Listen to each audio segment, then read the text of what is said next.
Abra sua Bíblia na carta de Paulo aos Efésios, no capítulo 4. Se você tiver com o seu aplicativo aí no celular, Efésios capítulo 4, eu vou ler aqui em nome de Jesus apenas o versículo 1. Portanto eu, o preso do Senhor, rogo-vos que andeis como é digno da vocação com que fostes chamados. Feche os seus olhos. Senhor, obrigado por esse momento, obrigado por esse tempo, obrigado a Deus pela leitura da Tua Palavra. Em nome de Jesus, eu peço a direção do Teu Espírito para que a gente possa refletir nesta porção da Palavra de Deus e encontrarmos nesta porção edificação, ensino, resposta para a nossa alma, para a nossa vida cristã. Guarda os teus filhos, nos ajuda, em nome de Jesus. Amém. Amém. Paulo, aqui nesse texto, nessa carta, ele insiste por 3 vezes sobre a condição dele quando ele escreve. Olha como ele começa. Portanto, eu, o preso do Senhor. Ele faz questão de falar da condição física dele, da condição política dele naquele momento. Ele estava preso, e ele fala isso aqui aos Efésios por 3 vezes. Capítulo 3, versículo 1: por esta causa eu, Paulo, sou o prisioneiro de Jesus Cristo por vós, os gentios. E também aqui no capítulo 6, o versículo 20, olha o que ele diz: pelo qual sou embaixador em cadeias, para que possa falar dele ousadamente, como me convém falar. Ou seja, por que é que Paulo ele insiste? Paulo ele dá essa ênfase. Olha, eu estou preso, e ele insiste: eu sou um prisioneiro, eu estou numa condição que eu tenho desvantagem social em relação a vocês, Efésios, que estão soltos. Ele está dizendo, o contraponto dele é: mesmo preso, eu continuo andando de forma digna para com a vocação pela qual Jesus me chamou. Portanto, vocês precisam também se esforçar para andarem dignamente de acordo com a vocação com a qual vocês foram chamados. Basicamente é isso que Paulo está falando. Unidade exige dignidade. O que é unidade? Unidade é a qualidade de ser um. É algo que não pode ser dividido. O que é dignidade? Dignidade é uma qualidade moral que infunde na pessoa respeito, honra, grandeza, nobreza. Portanto, a unidade, para ela ser unidade, ela não pode sofrer divisão. E Paulo insiste aqui no texto: andem de forma digna com a qual vocês foram chamados. É muito interessante quando a gente pensa nessa expressão que Paulo usa no versículo 1. Você foi chamado, ou seja, a vida cristã que eu vivo, a vida cristã que você vive, a vida cristã que nós temos experiências para contar, mudanças de atitude, de comportamento, mudanças de hábitos que foram sendo processadas ao longo das décadas da nossa vida, tudo que aconteceu conosco na vida cristã, ou seja, a possibilidade de perdão, de renovação, de restauração, a possibilidade de termos esperança, de termos a certeza que o Espírito Santo dá quanto à salvação, tudo isso ou nada disso foi uma autorrealização. Não fomos nós que construímos estas bênçãos na nossa vida. Paulo está dizendo: vocês foram chamados. Foi um chamado de Deus na minha vida. Portanto, se Deus me chamou e me deu tudo isso, eu preciso minimamente andar de forma digna com esse chamado. Para você ter uma ideia, aqui na carta, Paulo ele deixa isso muito claro. É no capítulo 2, olha o que ele diz no verso 1: e vos vivificou, estando mortos em transgressões e pecados. O que Paulo está dizendo? Ele vivificou a mim, a você, quando eu estava morto em transgressão e pecado. É isso que ele está dizendo para a igreja de Éfeso. Olha, Efésios, vocês foram vivificados quando vocês estavam mortos em transgressões e pecados. Ou seja, um morto, ele não faz nada. Um morto não reage, um morto não ouve, um morto está morto. O morto ele não tem contribuição no processo. Mas Paulo está dizendo que o chamado que Deus operou na minha vida e na sua vida, Ele olhou quando nós estávamos mortos e a gente não tinha nada para contribuir, e aí com o Espírito Santo dele, Ele chama e Ele nos traz a vida, uma vida nova, uma vida possível. É por causa deste chamado que Paulo, ele mesmo entendendo a multidão de pecados que eu já pratiquei na minha vida, que você já praticou, ele entende que em Cristo, no chamado de Cristo, nós temos sim possibilidade de andarmos dignamente. Esse é o primeiro verso. Esse é o primeiro verso de um bloco onde Paulo vai falar da importância da unidade.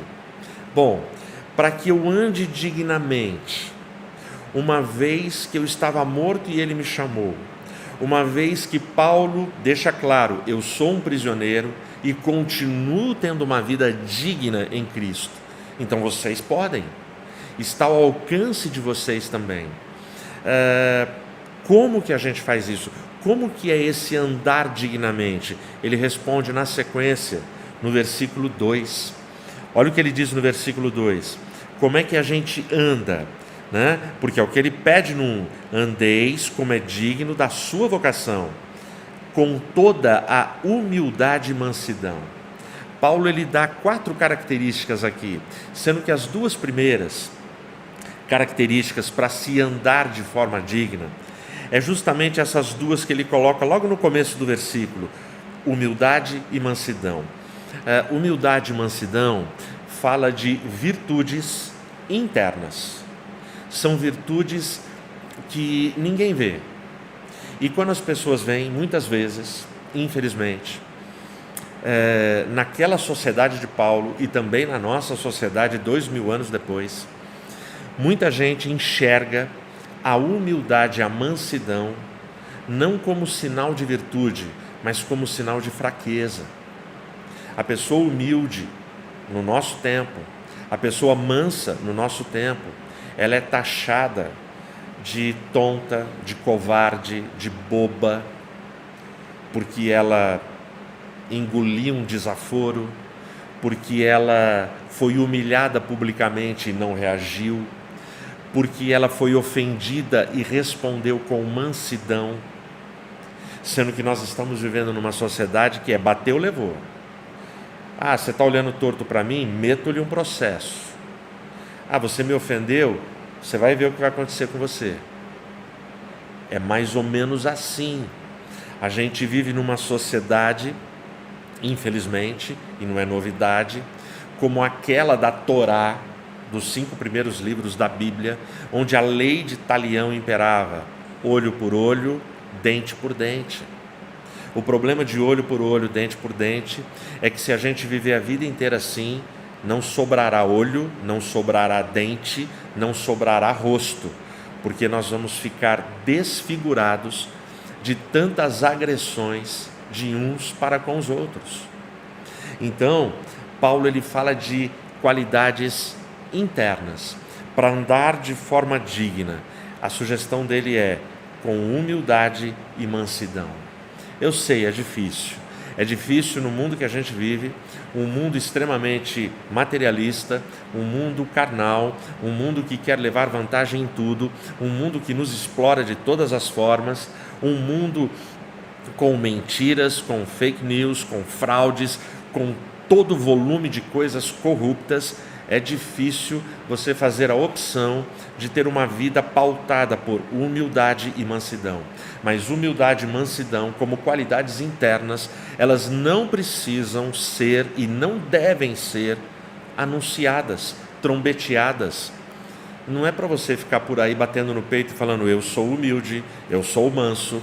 O simples ato de falar já vai demonstrar que a sua humildade e a sua mansidão são tanto quanto duvidosos.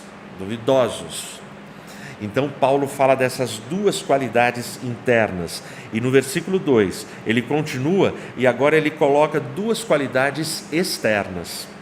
Ele vai dizer aqui depois da vírgula: suportando-vos uns aos outros em amor. Então agora Paulo ele vai dizer de duas coisas que eu preciso ter para caminhar de forma digna: suportar e amar. Eu preciso viver suportando, e o suportando é ação, é atitude em amor. Mas para que essas qualidades, essas virtudes externas, que elas aparecem, essas a gente não consegue controlar. Essas virtudes externas, elas precisam que as virtudes internas, ou seja, a questão da humildade,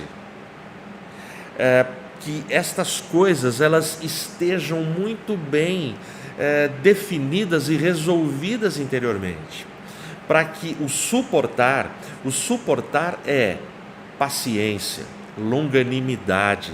Você precisa ir tolerando, suportando, e isso não é de qualquer jeito, é complicado, né? Em amor. Essa é a vida digna.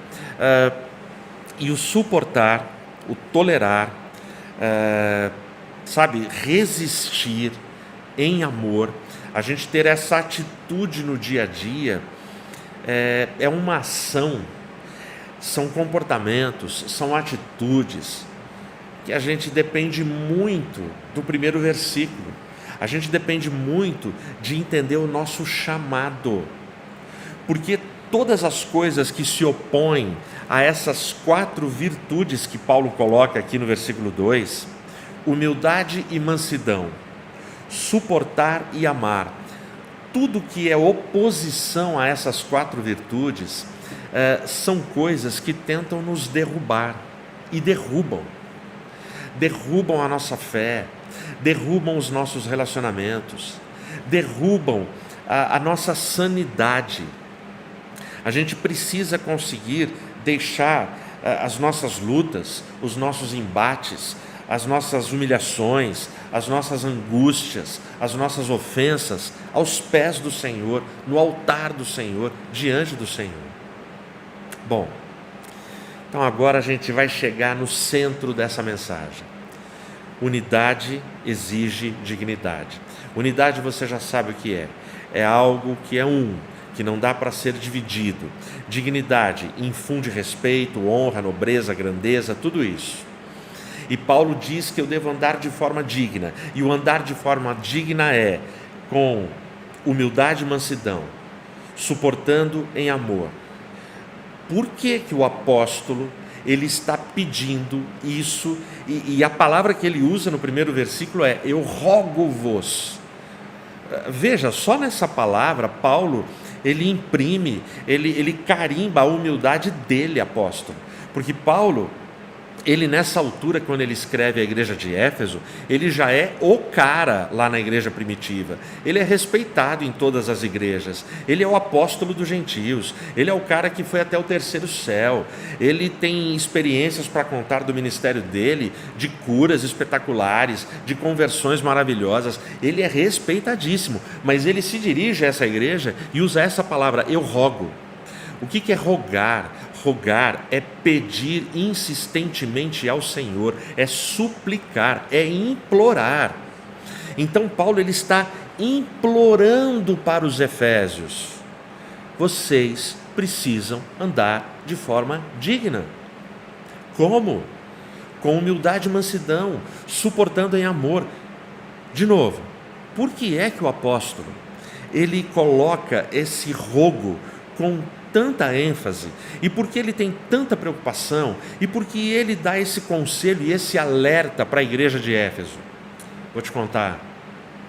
Porque o que está em jogo aqui é decisivo para a solidez e para o equilíbrio de qualquer igreja que se pretenda igreja de Cristo. Ele fala no versículo 3, olha o que ele diz aqui no versículo 3: procurando guardar a unidade do Espírito pelo vínculo da paz. Nada mais, nada menos. O que está em jogo na igreja de Éfeso é a unidade do Espírito. Presta atenção. Em nenhum momento o apóstolo Paulo ele pede para a igreja de Éfeso, portanto, se ele está pedindo para a igreja de Éfeso, e se ele não pede para aquela igreja, ele não pede para mim nem para você. Ele não está pedindo que a igreja de Éfeso, ou que eu e você, que a gente produza unidade, que a gente crie unidade, que a gente faça grandes projetos e programas e festas, retiros e vigílias para que a gente tenha. Não, ele não está pedindo nada disso, porque Paulo sabe que isso a gente não está ao nosso alcance. Mas é sensacional o que ele pede no versículo 3. Ele fala que a gente tem que lutar para preservar a unidade do Espírito. Quem produz unidade na igreja é o Espírito, não sou eu e você. Não é um projeto nosso. Isso não está escrito em livros. Isso não tem apostilas.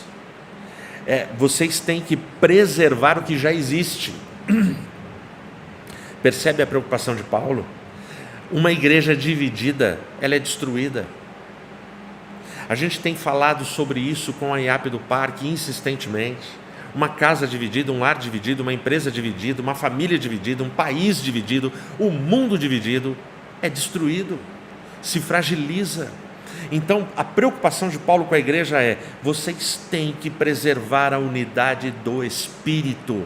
Quem mantém a igreja unida é o Espírito, não são homens. Por isso a preocupação de Paulo com a igreja de Éfeso. Por quê? O que é que causa divisão numa igreja? Mesquinharia, falsidade, fofoca, inveja, irmão que inveja irmão, família que inveja família, ciúmes, cobiça por cargos dentro da igreja. Tudo isso gera fraqueza, traz divisão. E divisão entre crentes é o que mais envergonha o Evangelho. Quando Jesus faz a oração sacerdotal dele, no Evangelho de João capítulo 17, ele fala: eu não peço, Pai, que os tire do mundo, mas que os livre do mal.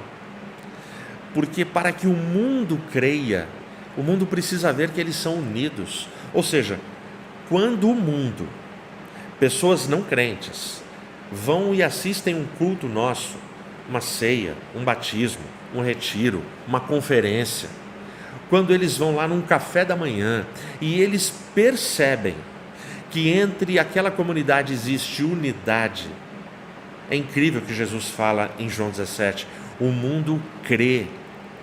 As pessoas se achegam a Cristo muito mais pelo nosso testemunho, pelo nosso andar de forma digna, do que por palavras eloquentes de algum pregador. Porque as palavras só têm valor se o testemunho confirmar o que é dito no discurso. É simples assim. Portanto, ele fala: vocês têm que lutar para preservar a dignidade do Espírito, a unidade do Espírito. Como também fostes chamados em uma só esperança da vossa vocação. É o versículo 4. Mas ainda no 3, guarde a unidade pelo vínculo da paz. Ou seja, se tem unidade, tem paz. Se tem uma igreja dividida, não tem paz, tem guerra. Então, como é que eu mantenho essa unidade do Espírito? É pelo vínculo da paz. Eu preciso estar de boa, eu preciso estar em paz com os meus irmãos, eu preciso entender que ali é tudo membro do corpo de Cristo, e eu preciso respeitar o tempo, o estágio, o ciclo da maturidade espiritual e de fé de cada irmão. Nós não somos iguais, mas em Cristo nós podemos nos suportar em amor. Isso para Paulo é tão importante e é tão decisivo para a igreja. Essa coisa da unidade que exige dignidade. A igreja precisa ser digna para poder manter a unidade. E isso é tão importante no céu que Paulo, nos 3 próximos versículos, ele vai dizer para a gente que quem produz essa unidade é a Trindade. A unidade do Espírito, a Trindade participa, ela participa de forma efetiva, de forma prática. Olha o que ele vai dizer aqui no versículo 4: há um só corpo e um só Espírito, como também fostes chamados em uma só esperança da vossa vocação. No versículo 4, ele fala sobre o Espírito Santo. No versículo 4, ele vai dizer isso: há um só corpo, porque ele está falando de unidade. Há um só corpo e um só Espírito, como também vocês foram chamados em uma só esperança da vossa vocação. Ou seja, não tem ninguém mais especial, não tem uma casta, uma classe social espiritual melhor do que a outra.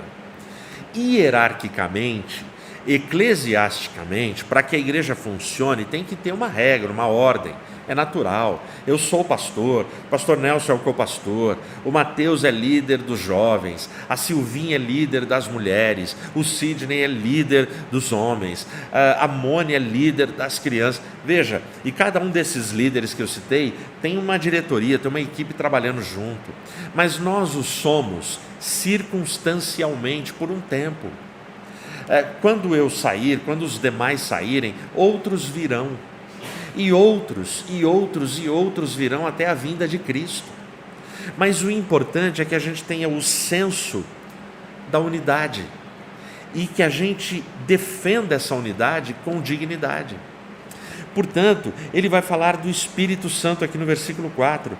Nós somos um só corpo, só tem um Espírito e nós só temos uma esperança. Não dá para dividir isso.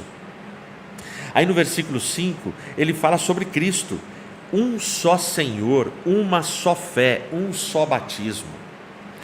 Ou seja, nós não temos 2 Cristos para adorar, é um somente. Nós só temos uma única fé, nós não adoramos vários deuses, vários intercessores.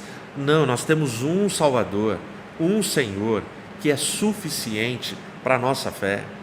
Um só batismo, batismo como o nosso sinal de aliança com Ele, o nosso sinal público que a gente se deixa batizar nas águas, onde a gente, simbolicamente, a gente morre para o mundo, é sepultado ali os nossos pecados e ressuscitamos para uma nova vida. E aí ele chega no versículo 6, falando agora de Deus, do Pai, um só Deus e Pai de todos. E olha a característica que ele vai colocar, a tríplice característica no Deus Pai que ele chama no versículo 6, o qual é sobre todos, por todos e está em todos. Ou seja, o Deus que nós servimos, Ele está presente aqui, Ele está ao meu redor, Ele está dentro de mim, acima de mim, abaixo, dos lados, à frente, atrás. Ele é um Deus absolutamente presente e no qual eu estou envolvido. Seria como um peixe no mar perguntar assim: o que é água? Ele está envolto no mar. É como um crente falar: onde está Deus? Nós estamos envolvidos na pessoa de Deus, na presença de Deus. É por isso que Ele conhece os meus sentimentos, os meus pensamentos. Ele sabe os meus passos, Ele sabe o que eu sinto, as minhas dores, quando eu vou chorar, quando eu vou sorrir, as fomes que eu tenho, as dores que eu enfrento. Ele sabe tudo. Ele é um só Deus e Pai de todos. Por isso Paulo se preocupa tanto, e ele vai falar que a unidade, ela precisa ser defendida e preservada com dignidade. A unidade exige dignidade. E é possível eu e você andarmos assim. Para a gente terminar, um senhor foi visitar um hospício. E quando ele chegou no hospício, um dos enfermeiros foi levar ele para conhecer o hospício. E ele foi andando e conhecendo todos os setores do hospício. E ele foi ficando impressionado porque o número de funcionários era desproporcional ao número de pacientes, de enfermos. Tinha muito enfermo, tinha muito paciente e pouquíssimos funcionários. Quando terminou o passeio para conhecer todo o hospício, todas as alas, esse senhor perguntou para o enfermeiro, ele falou: deixa eu te fazer uma pergunta. Eu notei que tem muitos enfermos aqui, tem muitos pacientes internados aqui, e eu notei que o número deles é infinitamente maior, é muito maior do que o número de vocês trabalhadores. Vocês não têm medo que eles se unam e eles partam para agredir e destruir vocês? Aí o enfermeiro olhou para o senhor e falou assim: não, esse risco a gente não corre aqui, esse medo a gente não tem. Ele falou: como assim? Como não? Ele falou: fica tranquilo, os loucos nunca se unem. Entendeu? É uma loucura a gente permitir que divisões cresçam dentro das comunidades cristãs. A unidade exige dignidade, que a gente não deixe a loucura da divisão roubar a comunhão e a paz da nossa igreja, da nossa família, do nosso grupo pequeno e mais caro de amigos que Deus nos deu. Que a gente não permita que raposinhas, que pequenas coisas entrem nos nossos relacionamentos e causem rupturas, que tragam assim estragos, doenças e divisões entre nós. Mas que a gente não siga a loucura do mundo, mas a gente viva na sabedoria e na prudência do céu e de Deus. Que a gente saiba se perdoar, se tolerar, com toda humildade, com toda mansidão, a fim de que com unidade a gente vença e esteja preparados até aquele dia da volta do Cristo, que vem buscar uma igreja santa, serva e unida no nome dele. Que Deus te abençoe.